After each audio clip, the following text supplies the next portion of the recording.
Hi guys and welcome back to channel. I hope you're all doing amazing, guys. Well, today I'm going to be reacting to Norway and Sweden compared. So without further ado, let's start our reaction.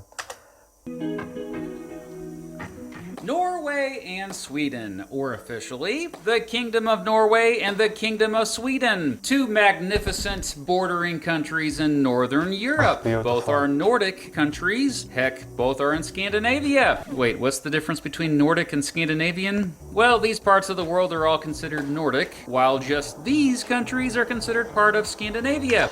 Okay, yes, I've learned my lesson well in the Finland and the previous Finland video that Finland and I guess Iceland is not considered as Scandinavian or Scandi country, but they're rather Nordic countries. Although you could also just say, quote, Scandinavia is made up of the countries located on the Scandinavian peninsula. Well, would you look at that? Norway and Sweden make up the vast majority of the Scandinavian peninsula. Huh? Anyway, yes, both Sweden and Norway have a long shared history with strong cultural linguistic ties. Both are separated by a 1,630 kilometer border that meets up in the north, believe it or not, with Finland's border at a point called the three-country cairn. No, not Karen. Cairn. A cairn is a human pile of rocks meant to mark something, but this one is special. It's basically a little monument made of concrete, and it is now on my bucket list to— Oh my god, guys, this is so cool. I have to visit here before I die. visit it, dadgummit. Anyway, Norway and Sweden are two of the wealthiest countries in the world. Both rank really high on nearly every quality of life ranking list. Both have very low poverty. In fact, even low compared to much of the rest of Europe. That's probably a big reason why both consistently rank high on the World Happiness Report each year. By the way, this year Sweden ranks number 7 and Norway ranks number 8 on it. But how are they both so happy when both don't get much sunlight for half of the year? Well, here may be a few Oh yes, I'm one of those guys that my happiness is really dependent on sunrise and the amount of vitamin D that I get from the sun rays. Whenever I get sunshine and the weather is sunny, I just become my 100% energy with my day automatically turns into a happy day just with receiving sunlight. Reasons why. First of all, both are generally safe places to be, although Norway has less crime overall. Related to this, both have high societal trust. Basically, most residents of both countries trust each other, man, whether they actually know each other or not. Both have strong welfare systems. More specifically, both have versions of universal health care. Related to this, both have a really high life expectancy. Both have generous maternity and paternity leave policies. Both countries offer free daycare, free preschool programs, and free college. Now, obviously, all of this great stuff isn't technically, quote, free. It's paid for by taxes, and residents of both are taxed more than residents of most other countries in the world. That said, Norway has lower taxes than Sweden overall. In my opinion, high taxes are not a reason to be happy, but most in both countries seem okay paying those taxes. Okay, first of all, I'm so shocked by all the advantages that from paying taxes they're receiving back. Okay, I'm not living in a European country, but I guess I would be alright with paying this amount of tax because in return I'm receiving so many advantages and pros are more than cons, just my personal opinion. The cultural practices, as well as economic and social policies of both countries, are often called part of the, quote, Nordic model, which not only includes a broad guarantee of certain public services, but also includes having strong unions, collective bargaining, and social corporatism. Social corporatism, aka social democratic corporatism, is basically a partnership between the workers and those who own the capital. It's not so one-sided like it is in most other countries, with the interests of capital having most most of the power over the labor. Wow. Both countries have unitary parliamentary constitutional monarchies. That was a mouthful. And yep, both have had royal families going back more than 1,000 years. Oh yeah, let's get into some history. Cool beans? Humans have lived on the Scandinavian peninsula as far back as maybe 14,000 years ago. We have lots of artifacts that 14,000 years ago? Oh my god, my body isn't ready. Oh my god, wow. I'm so shook. show the peninsula was thriving during the Bronze Age. But then the climate started changing and many started migrating. After this, many of them regularly interacted, in productive ways and counterproductive ways, with the Roman Empire to the south. By the early Middle Ages, a group had emerged on the peninsula known as the Norse. Yes, Vikings. No, there is no evidence that Vikings really wore horned helmets like that. And not all. That's sad. I wanted it to be reality. And guys, however, like old Norse people were able to survive in that harsh and cold climate, that's, oh my god, I can't even imagine that. Like I'm one of those people that get scared so much, and I'm so afraid of cold and dark weathers. I don't know why, but I just have this, like, it just terrifies me to know that I have to live my whole life in like cold and dark weather. Like, I just can't. All of them were warriors, but yes, they took to the sea, out to explore and often conquer, becoming expert sailors and navigators in their long ships. They raided, ships. pirated, but also traded, so it wasn't all Okay, wow, this map is really interesting. bad, okay? What's known as the Viking Age lasted approximately between the 700s and the Norman conquest of England in 1066. By that time, the Kingdom of Norway was a thing. No one knows for sure when the Kingdom of Sweden was actually born. Beginning in the 1100s, the population of Scandinavia began to dramatically increase. This lasted until, you guessed it, the Black Death, which killed at least a third of the population. Also a problem during this time were Christians coming up trying to convert the Norse into Christianity, but the Norse were generally not too keen on giving up their own religious traditions. Wow. A bunch of those unique Stav churches were built during this. Oh, guys, I know this church. I know that this is in Norway, and this is one of my all-time favorite structures in church. Like, visually, it just looks so gothic and so dark and so mysterious. Just bury me here, please. This time, I would even remember this architecture, like,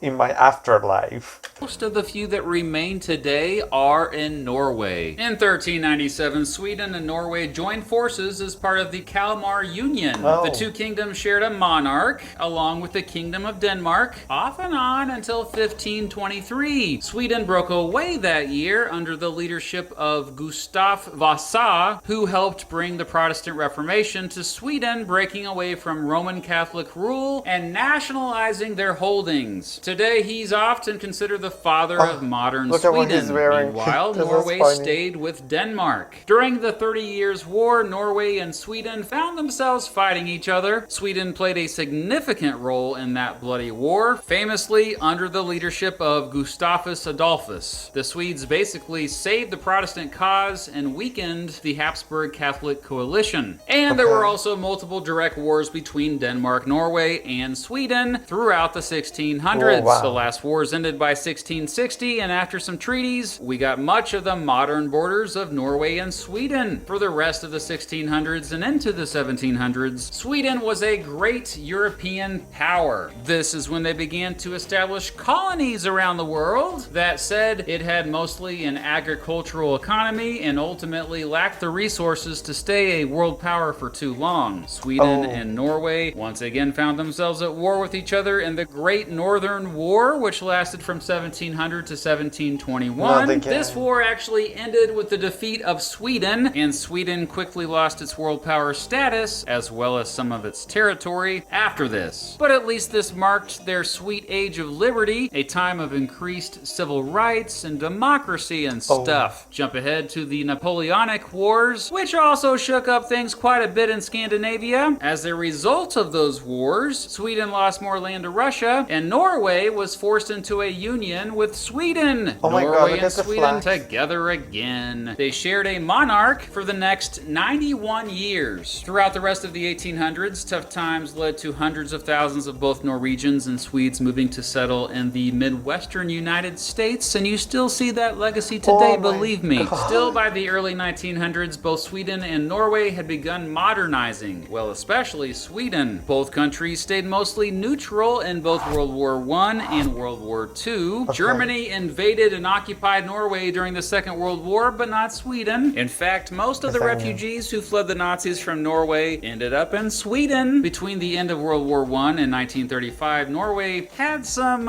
instability with 9 different governments. After World War II, Norway helped start the United Nations, and Sweden was one of the earliest countries to join. During the Cold War, Okay, like no surprises, because these countries, these Nordic countries, they're known to be like so peaceful and like do humanitarian stuff and being so calm and helpful to other nations, as far as I know.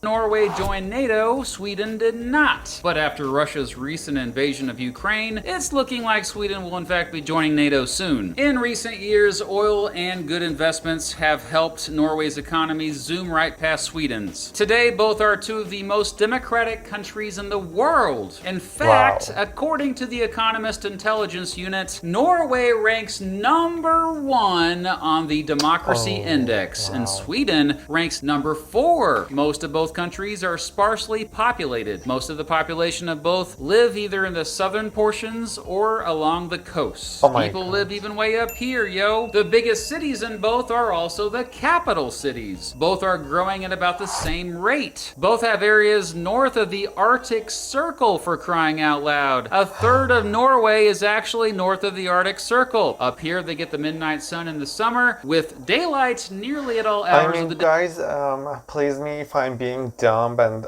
being stupid, but is Norway coming from like Northway? Is the name deriving from like these 2 words, like the Northway, like the way to north? So they just chopped it off and just made Norway. Please excuse me if I'm being so dumb and like, this is just a hypothesis. I don't know if I'm wrong or right. Probably I'm wrong. But they also get the polar night in the winter. Oh my God, I wanna make love under these lights. I wanna lose my virginity under these northern lights.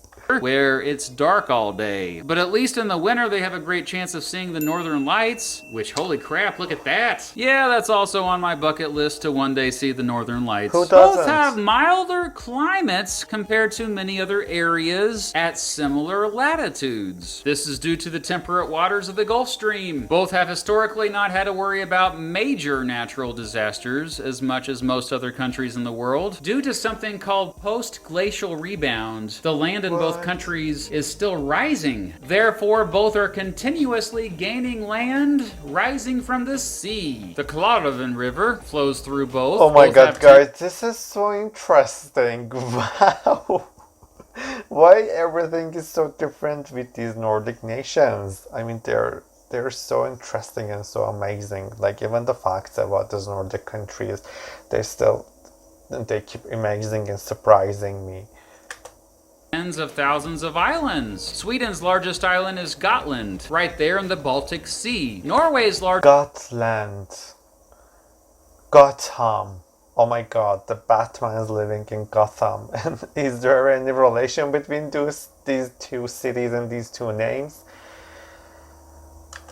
island is Spitsbergen, which is part of its archipelago way up here called Svalbard. Around 3,000 folks live up in this unincorporated area that's pretty much near the top of the world. The biggest town there, Longyearbyen, is the world's northernmost settlement with at least a population of 1,000. Located there is the Svalbard Global What? Svalbard Global Seed Wallet?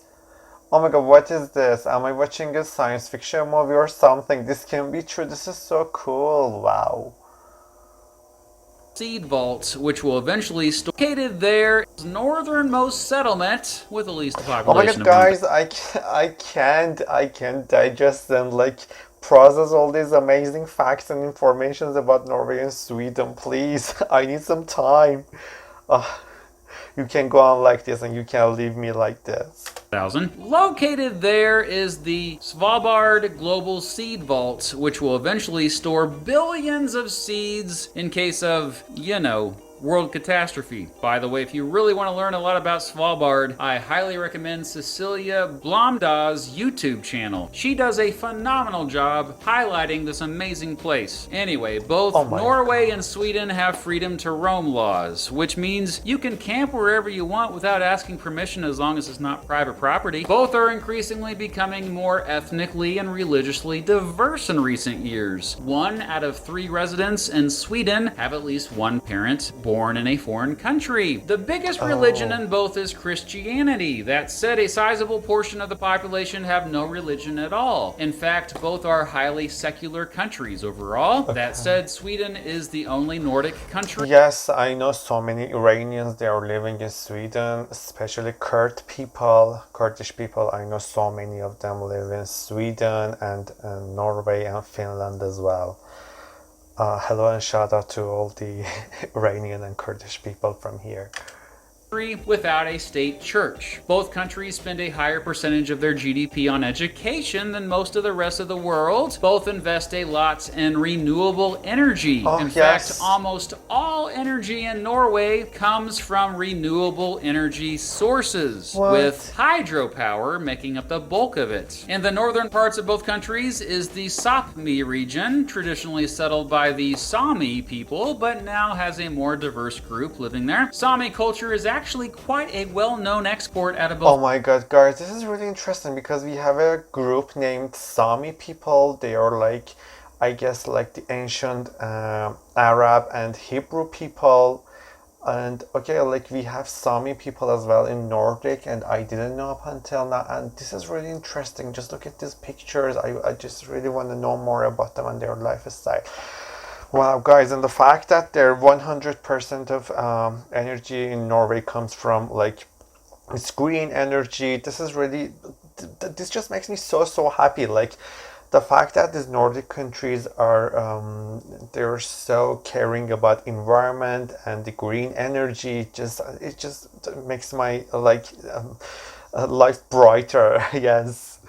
Countries. Residents of both tend to be taller on average than people in most other countries in the world. Both have what's known as the Nordic model approach to prostitution, in which it's illegal to buy sex, but not to sell the use of one's own body for such services. The minimum age to drink alcohol export out of both countries. Residents of both tend to be taller on average than people in most other countries. Oh my god, guys, I'm pausing too often. Yes, I got so many people from Sweden and Norway, and I just got to hang out with them, and you guys are so tall, and this is so amazing.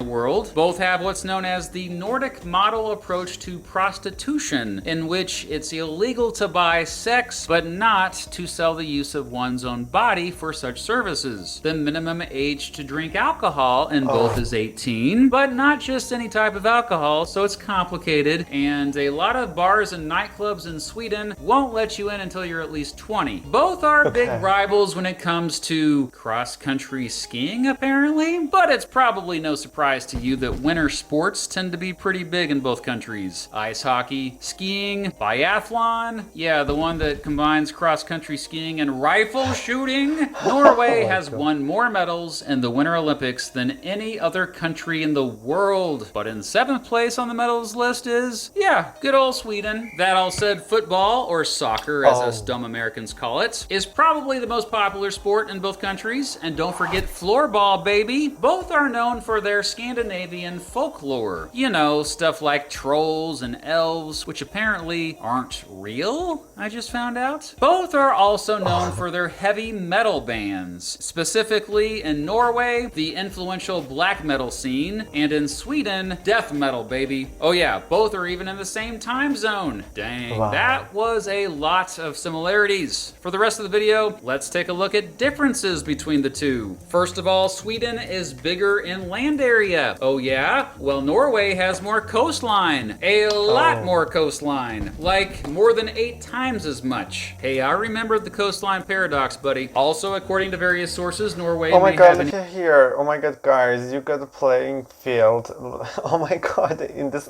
little island. Wow, this is so cool. anywhere between the 2nd and 7th longest coastline of all countries in the world. To the north, Norway borders the Barents Sea. To the west, the Norwegian Sea. To the south, the North Sea. Wait, that sounds weird.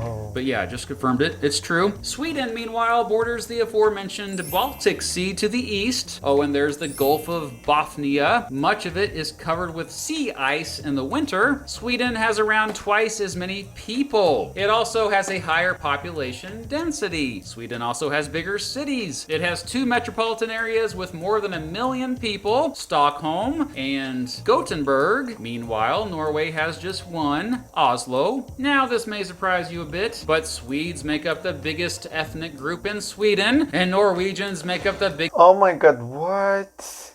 Oh my god, this is crazy. biggest ethnic group in Norway. This also might surprise you. The most common language in Sweden is Swedish, and the most common language in Norway is Norwegian. Yeah, the 2 languages are similar. Norway goes further north. In fact, it's Europe's most northern country, and it goes further east than Finland. Norway has overseas territories. Some of these are on the other side of the world. Oh my Sweden God. has a slightly milder climate overall. That said, both have an oceanic climate in their southern portions, and continental and subarctic climates throughout most of the rest of their countries. And yes, both have some tundra where there's higher altitudes. Oh my Norway God. has more mountains. While the Scandinavian mountains run through both countries, most of the range runs through Norway, and this is where you get the highest and more dramatic peaks. Much of Sweden is actually just gently rolling lowlands. Sweden has a lower cost of living. Yep, it's generally cheaper to live there, but that makes sense as Norway has both a higher GDP per capita and higher average household income. Okay. Major industries in Norway include petroleum, natural gas, shipping, and fishing. Major industries in Sweden Okay, I didn't know, like, in Norway, they had petroleum. Wow. natural gas, shipping, and fishing. Major industries in Sweden include machinery, motor vehicles, telecommunications, and pharmaceuticals. Norway is well known for its beautiful fjords, which are long, narrow, and deep trenches between high cliffs filled with water. Most were formed by ancient glaciers. Oh my god, guys, look at here. Wow. What have I ever done to deserve to see this beauty? Dang, look at that. Nice. Yeah, Norway has more fjords than any other country in the world. That said, Sweden has some fjords too. Look at that. Norway is also known for its dramatic waterfalls. Sweden is more forested and has more farmland. Norway gets more precipitation overall. Sweden spans 14 degrees of latitude. Norway, 13 degrees. Sweden has 25 provinces. Norway has 11 counties. The median age is higher in Sweden. Residents of Sweden tend to be less religious. In fact, more than half of Swedes identify as non-religious. Okay. More people in Sweden live in cities. Norway generally has faster internet speeds. Marijuana is legal for medicinal purposes in Norway, but completely illegal in Sweden. So as I briefly brought up earlier, Norway has huge oil reserves, and that's a big reason why it's such a wealthy country. But it also has used that oil money to start a massive pension fund that benefits its citizens. Way to go, Norway. One of my favorite stores, actually the largest furniture store in the world, IKEA, started in Sweden, and it's actually a great place to get a small sample of Nordic culture and make videos like this. It's just in the right place. While nearly all residents of both countries celebrate Christmas, in Sweden, many apparently have a tradition of watching Donald Duck cartoons on Christmas Eve. Norway has the highest numbers of electric cars per person in the world. In fact, 9 in 10 cars currently sold in Norway are either electric or hybrid. And don't get mad, bro. What? 9 in 10? Oh my god, guys, this is such a massive progress. Wow, kudos to you guys, kudos. But in my humble opinion, better music comes out of Sweden. Before I do make any more of you mad, I better wrap this motion picture up. In conclusion, it's obvious that Norway and Sweden are two of the most beautiful and prosperous countries on the planet. They've also both greatly influenced the rest of the world. That said, maybe not enough? Perhaps the rest of us would benefit more if we paid more attention to them and learned from their success. I guess that's a big reason why I made this video. Oh, of course. Is it finished? A Norwegian ship called Endurance sailed out of Norway for Antarctica in 1912. Unfortunately, 1 year later, the ship got stuck in sea ice and sank in the Weddell Sea. You can learn all about the ship's amazing journey as well as the recent discovery of the remains of the ship in a new series called Endurance Rediscovered, featured exclusively on History Hit. In it, Dan Snow retraces the journey of Sir Ernest Shackleton on his most celebrated voyage to the point at which his ship Endurance was crushed and sunk, and retracing his remarkable journey towards safety. But it's not just this show. History Hit features hundreds of history shows, actual history shows, you know, like the History Channel used to show, but better. Go to the link in the description. Okay guys, I guess the video is over, and yes, this was really entertaining, and if you can go and check the video, the original video, thank you guys so much for educating me first of all, and show some love and support to these amazing guys. And yes, I really love to learn about different, I don't know, cultures and get myself educated about how countries are managing themselves, especially these Nordic countries, which they're ranking year after year among the happiest and the most successful countries around the globe. And yes, you Nordic countries, if you were managing the world, I guess right now we had a better globe and we had a better world to live in, and we have to learn so much from you guys, and from the simplicity and the clarity, and the fact that you care about so much about nature and environment, and you have a very simple approach to life, and also an honest attitude towards life and people as well. And yes, thank you so much for watching the video with me, and love, peace and unity, and on to the next one. Peace out.